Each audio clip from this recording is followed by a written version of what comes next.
ஒரு சின்ன பிரச்சனை வந்தோடனே அழுகிறல்ல, நீ அழுதா உன் பிரச்சனை சரியாயிருமா அப்படின்னு உங்கள பார்த்து கேட்குறாங்களா? அப்போ அவங்ககிட்ட சொல்லுங்க, ஆமா நான் அழுதா என் பிரச்சனை சரியாயிரும். ஆனா, அந்த கண்ணீர நீங்க யாரு முன்னாடி விடணும், யாரு முன்னாடி அழுகணுங்கிறத நான் இந்த வீடியோல உங்களுக்கு சொல்றேன். வாங்க வீடியோக்குள்ள போலாம். ஃபர்ஸ்ட் விஷயம் கண்ணீர் அப்படிங்கிறது வந்து நம்மளோட ஒரு வீக்னஸ், நம்மளோட ஒரு இயலாமையா பார்க்கப்படும். ஆனா, நான் சொல்றேங்க, கர்த்தர் முன்னாடி நீங்க விடுற ஒவ்வொரு கண்ணீருக்கும் அவ்ளோ பெரிய சக்தி இருக்கு, அவ்ளோ பெரிய பலன் இருக்கு.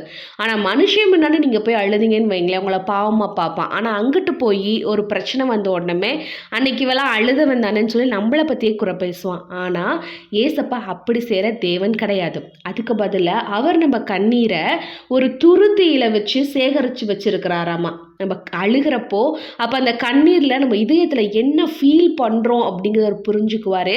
கண்ணீரும் ஒரு வகையான ஜெபமாக மாறுது. நம்ம சங்கீதம் 56வது அதிகாரம் 8வது வசனத்தை வாசித்து பார்க்கலாமா? என் அலைச்சல்களை தேவரீர் எண்ணி இருக்கிறீர், என் கண்ணீர் உம்முடைய துருத்தியில் வையும், அவைகள் உம்முடைய கணக்கில் அல்லவோ இருக்கிறது. இதாங்க விஷயம். ஸோ உங்கள் கண்ணீர் அவரோட துருத்தியில் இருக்குது.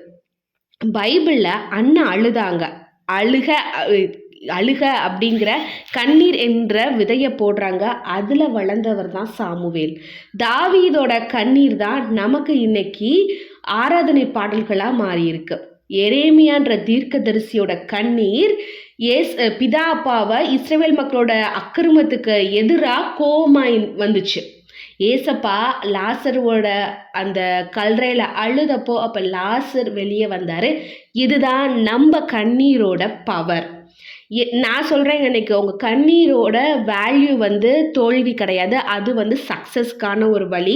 ஏதாவது ஒரு பிரச்சனை வந்தோடனே ஒரு சீரீஸ் பார்க்கலாம், ஒரு காமெடி பார்க்கலாம், ஒரு சீரியல் பார்க்கலாம், அப்படி டைவர்ட் ஆகிடலாம். இல்லவே இல்லை. ஒரு பிரச்சனை வருதா, ஏசப்பா முன்னாடி வெக்கத்தை விட்டுட்டு அழுங்க, கிரீடத்தை தூக்கி போட்டு அழுங்க. அந்த கண்ணீருக்கான விலை நீங்கள் நினைக்க முடியாத அளவாக இருக்கும். ஏன்னா அதை அவர் துருத்தியில் வைக்கிறாரு, பொக்கிஷம் மாதிரி சேர்த்து வைக்கிறாரு.